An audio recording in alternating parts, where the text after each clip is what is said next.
Black women are safer working remote. It was 2012. I was brand new in my journey to the C-suite. I remember getting dressed one morning. I put on my favorite bright orange dress with bright orange matching lipstick, of course. I slid into my stilettos.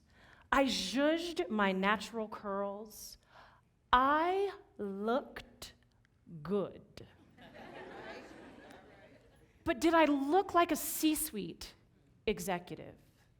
Well, I didn't think that I did. I didn't see anybody around that table, really at any point, that had my characteristics. So I had to fix this, because I was going to be late that day. So the first thing that I had to fix were these natural curls. So I wrangled them and I slicked them back into a bun, because remember, it was 2012. And so the Crown Act, which is a critical piece of legislation,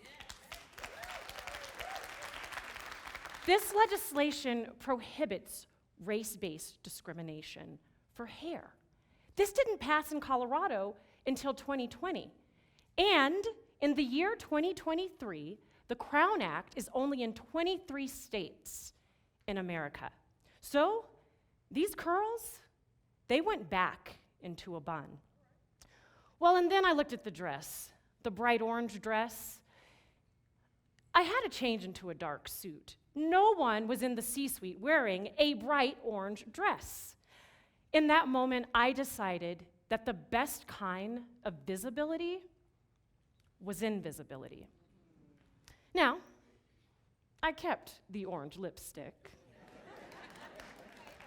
I also kept the stilettos, because for God's sakes, I had to keep something that was me. And every single day, women look in the mirror. They think about what they say that day. They think what they're going to wear, and they just say what I said. For God's sakes, going to work today, I've got to keep something that is me. Because we have to shed so many pieces of our authentic selves, our very identities. And we do this because it keeps us safe. It shields us from the microaggressions. It shields us from the comments. It shields us from the negative reaction that we get for just being us. You see, it's deeper than hair. It's far more complex than attire. This is about our very safety to authentically contribute every single day in work. Black women have the highest participation rate in the labor force of any group of women. According to the US Bureau of Labor and Statistics, in February of 2020, pre-pandemic, Black women's participation rate was 63.9%. Black women have rebounded. In June of 2023, our participation in the workforce is 62.9%. But let me share this statistic with you. 1 in 4 in the C-suite are women. And 1 in 16 C-suite positions are occupied by women of color. What the heck is going on? Well, women have gone on a journey of reclamation of identity, of reclamation of authentic self. We've gone on a journey of love and self-care.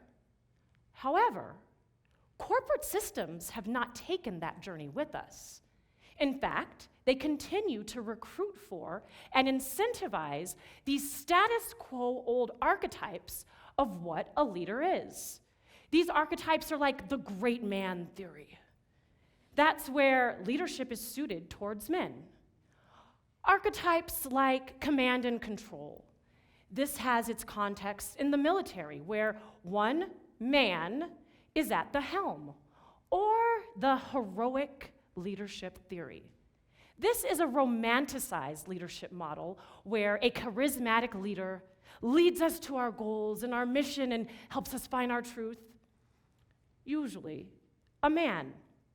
Well, just as that day in 2012, I didn't see myself as a C-suite executive, the C-suite didn't see me, and sometimes still doesn't see me, my authentic self, as a C-suite executive.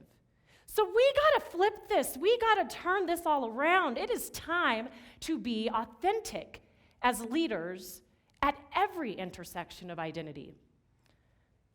It's time to adopt the agreements of authentic leadership engagement. Know thyself, see thyself, and be thyself.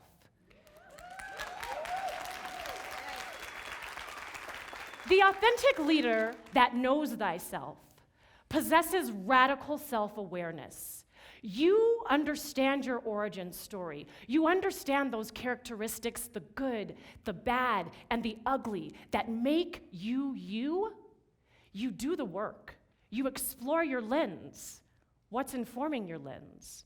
You know your bias. Those leaders that know thyself, they are then able to start with ground rules when engaging with other people. They're then able to coalition in true, real, and authentic ways. To know thyself is to know your triggers, to check your ego, and to know when to let others lead, because maybe it's just not the right time for you to take that seat. To see thyself, this is where it gets a little sticky. Leaders who see thyself, you ask yourself questions like, who am I? What am I? How am I showing up? But then you possess the vulnerability to take it just a step further. And you ask others if your idea of yourself is congruent with what you think. They might tell you no. Uh-oh. That means you have to go back to the drawing board to figure out if the leader that you are presenting is the leader that you actually are. Once you are able to see thyself, you then can see others.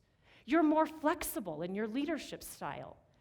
You are able to build relationships with people that you've never been able to build relationships because you know your superpower.